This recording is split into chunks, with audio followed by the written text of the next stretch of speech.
News కు స్వాగతం. ముందుగా హెడ్లైన్స్. తొలిసారి కాంగ్రెస్ కు ఓటు వేసే అవకాశం కోల్పోయిన ఆ నలుగురు.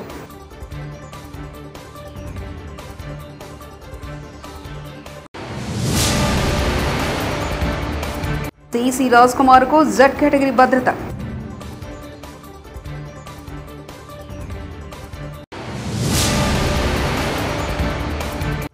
కవిత సంచలన లేఖ విడుదల. లిక్కర్ స్కామ్ పై ఏమన్నారంటే,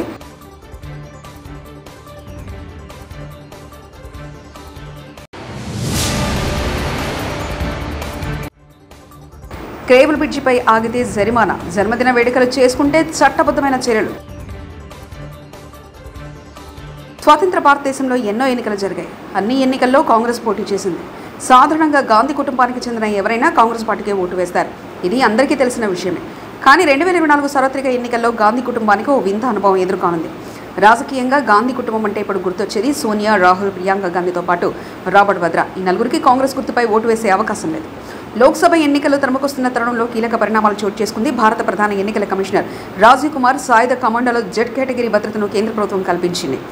ఎన్నికల నేపథ్యంలో సీఈస్కి ముప్పు పొంచి ఉందంటూ కేంద్ర భద్రతా సంస్థల నివేదిక ఆధారంగా కేంద్ర హోంశాఖ తాజా భద్రత కల్పించింది. కేబుల్ బ్రిడ్జిపై ప్రమాదాల నివారణకు పోలీసులు సమాయత్తమయ్యారు.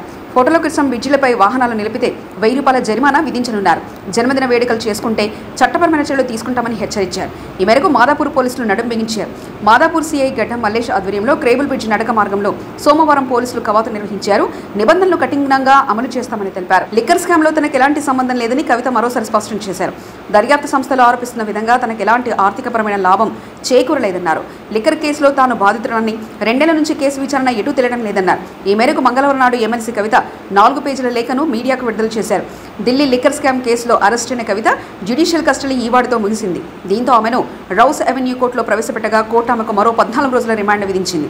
కోర్టు నుంచి వెళ్తున్న సమయంలో మాట్లాడిన కవిత ఈ కేసుకు తనకు ఎలాంటి సంబంధం లేదని ఉద్ఘాటించారు. రాజకీయ కుట్రలో భాగంగా తనపై తప్పుడు కేసులు పెట్టారని ఆరోపించారు. విచారణ సందర్భంగా జడ్జి ముందు చెప్పాలనుకున్న అంశాలను పేపర్ మీద రాసుకొచ్చారు కవిత. జడ్జి ముందు తన వాదనలు వినిపించే అవకాశం రాకపోవడంతో ఆ లేఖను మీడియాకు విడుదల చేశారు. జై తెలంగాణ, జై జై తెలంగాణ, జై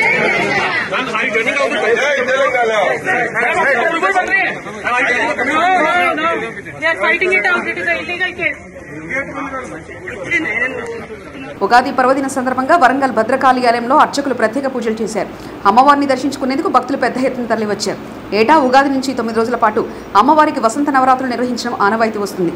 అమ్మవారికి వివిధ పూలతో 1,00,000 పుష్పార్చన నిర్వహిస్తారు. మొదటి రోజు అమ్మవారికి గులాబీలతో పుష్పార్చన నిర్వహించారు.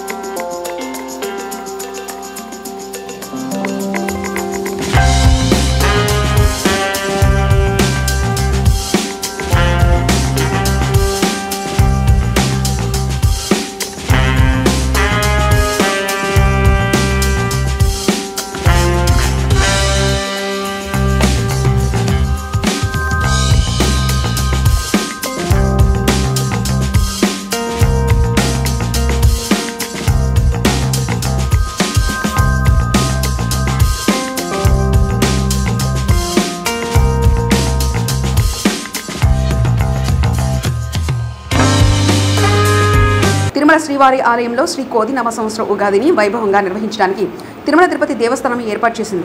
ఉగాది నుంచే తిరుమలేష్ని ఆలయ కార్యక్రమాలు, ఉత్సవాలు ప్రారంభమవుతాయి. మంగళవారం ఉదయం 7 గంటల నుంచి 9 గంటల మధ్య ఉగాది ఆస్థానం పేరుతో ప్రత్యేక కార్యక్రమాలు నిర్వహించనున్నారు. బంగారు వాకిలి ఎదుట గరుడల్వార్కు అభిముఖంగా శ్రీదేవి భూదేవి సమేత శ్రీ మలయప్ప స్వామి వారిని కొలువుదీర్చనున్నారు. సాయంత్రం మాడవీధుల్లో ఉభయ దేవుళ్లతో శ్రీ మలయప్ప స్వామి బంగారు పల్లకిపై భక్త కోటిని అనుగ్రహించనున్నారు.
టీడీపీ అధినేత చంద్రబాబు నాయుడు తెలుగు వారందరికీ ఉగాది శుభాకాంక్షలు తెలిపారు.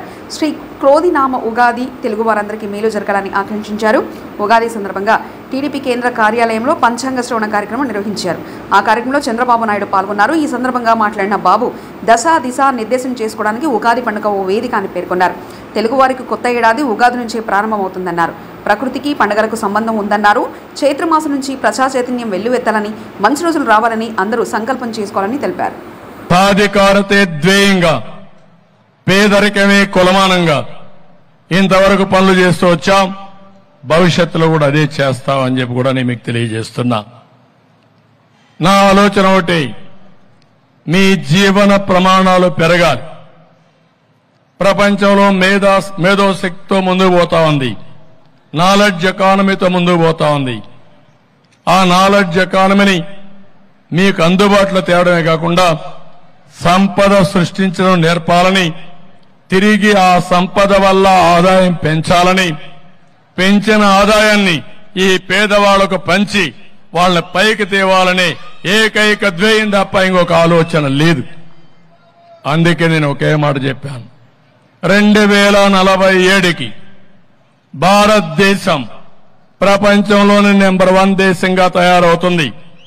ఇప్పుడు 5వ అతిపెద్ద ఆర్థిక వ్యవస్థ, ఈరోజు 5వ ఆర్థిక వ్యవస్థ. ఇది 2030కి 3వ వ్యవస్థ కింద వస్తుంది. 2047కి అంటే 100 సంవత్సరాల స్వాతంత్రం జరుపుకునే రోజున మనం నెంబర్ 1 కావాలనే సంకల్పం తప్పకుండా ఈ అవకాశాలు ఉన్నాయి.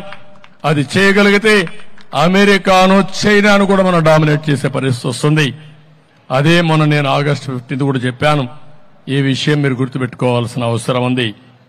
అదే సమయంలో భారతీయులు ప్రపంచం మొత్తం బ్రహ్మాండంగా రాణిస్తారు. ఈరోజు ఆ విషయం కూడా మీరు గుర్తుపెట్టుకోవాలి.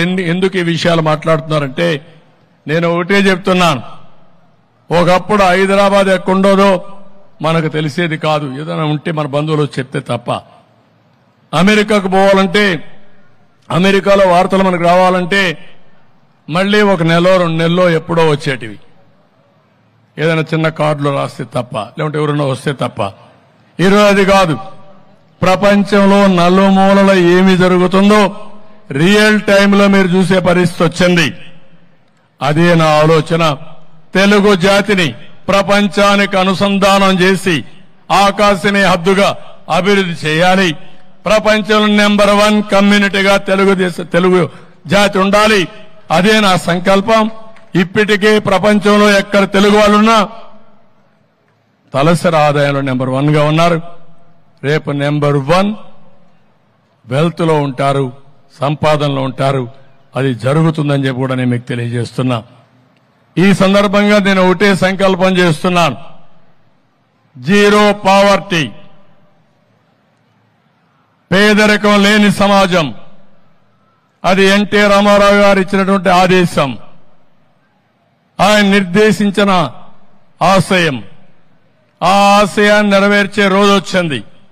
తప్పకుండా నా జీవితంలోనే పేదరికం లేని సమాజాన్ని చూస్తాను.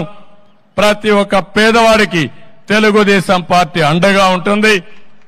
తెలుగుదేశం పార్టీ జెండా పేదవాడికి అండా అని చెప్పి నేను మీకు తెలియజేస్తున్నా.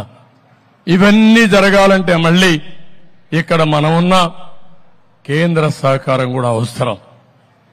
అందుకే ఎన్డీఏలో బీజేపీ గాని, జనసేన గాని, తెలుగుదేశం గాని ముగ్గురం కలిచాం. వచ్చేది కూటమి ప్రభుత్వమే, దాంట్లో అనుమానం లేదు. అయితే ఈ కూటమి ప్రభుత్వంలో ఈ సైకో జగన్ కి స్థానం లేకుండా సమాజంలో చేయవలసిన బాధ్యత, అడ్డంకులు లేకుండా చేసుకునే కర్తవ్యం ప్రజలపైన ఉంది. ప్రజలు ఈ విషయం ఆలోచించాలని మరొకసారి కోరుతున్నా. అందుకే ఇప్పటికే ఈ కూటమి సూపర్ 6 ఇచ్చాం. ఒకటే చెప్తున్నా, ఈ సూపర్ 6 ఇంటింటికి తీసుకపోతే అవతల వాళ్లకు డిపాజిట్లు కూడా రావు.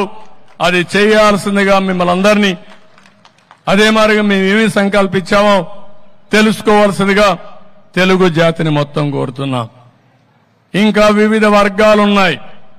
ప్రభుత్వం అంటే ఒక సూపర్ 6 తోనే కాదు, సంపద సృష్టించాలి, అభివృద్ధి చేయాలి, రోడ్లు వేయాలి, పెట్టుబడులు తేవాలి.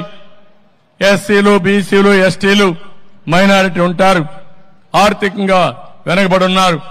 వాళ్ళందరి కోసం తొందరలోనే ఒక ఎలక్షన్ మేనిఫెస్టో కూడా తీసుకొస్తాం. ఆటో డ్రైవర్లు ఉన్నారు,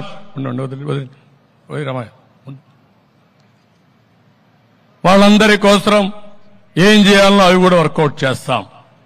అవన్నీ వర్కౌట్ చేసి కూడా వస్తాం. నేను అందుకే ఇంకొక మాట కూడా చెప్పాను, మనం అందరం కష్టపడినా కొంతమంది కష్టపడలేని వాళ్ళు ఉంటారు, వృద్ధులు గాని వితంతువులు గాని ఆధారం లేని వాళ్ళు. అలాంటి ఆధారం లేని వాళ్ళకి పెన్షన్ విధానం ఏర్పాటు చేసిన పార్టీ తెలుగుదేశం పార్టీ. ఏర్పాటు చేసిన నాయకుడు నందమూరి తారక రామారావు గారు. ఆ తర్వాత మీరు చూస్తే 200 రూపాయల పెన్షన్ ని 2000 రూపాయలు చేసిన పార్టీ, 10 రెట్లు పెంచిన పార్టీ తెలుగుదేశం పార్టీ. ఈ ముఖ్యమంత్రి మాట్లాడుతూనే ఉంటాడు, నోరు ధరిస్తే అబద్దాలు. ఇవన్నీ కూడా వాస్తవాలు, ప్రజలు అర్థం చేసుకోవాలి. అదే సమయంలో మళ్లీ 4000 రూపాయలు ఇంటి దగ్గరకే మొదటి తారీఖున నేరుగా ఇస్తామని చెప్పిన పార్టీ తెలుగుదేశం పార్టీ. ఈ 4000 రూపాయలే కాకుండా ఎవరైనా ఆ నెలలో తీసుకోకపోతే నెక్స్ట్ నెల గాని 3 నెలల వరకు ఈ 4000 రూపాయలు ఇచ్చే బాధ్యత ఫ్రంట్ తీసుకుంటామని కూడా చాలా స్పష్టంగా హామీ ఇచ్చాం. ఇంకో పక్క వికలాంగులకి, ఫిజికల్ హ్యాండిక్యాప్డ్కి 4000 రూపాయల నుంచి 6000 రూపాయలు ఇస్తామని చెప్పిన పార్టీ తెలుగుదేశం పార్టీ. ఇవన్నీ కూడా తీసుకుంటేనే వాలంటీర్ వ్యవస్థ ఉంది ఇక్కడ. పాపం వాళ్ళ జీవితాలతో ఎంత ఆడుకుంటున్నా అంటే జగన్మోహన్ రెడ్డి.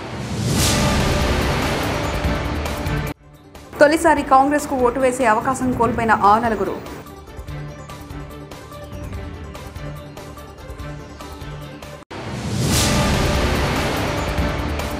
సిసి రాజ్ కుమార్ కు జెడ్ కేటగిరీ భద్రత.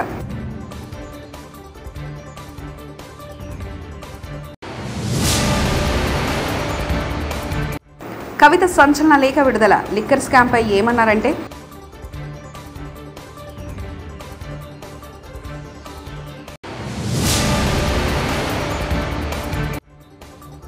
కేబుల్ బ్రిడ్జిపై ఆగితే జరిమానా, జన్మదిన వేడుకలు చేసుకుంటే చట్టబద్ధమైన చర్యలు. ఇవి బులెటిన్ విశేషాలు.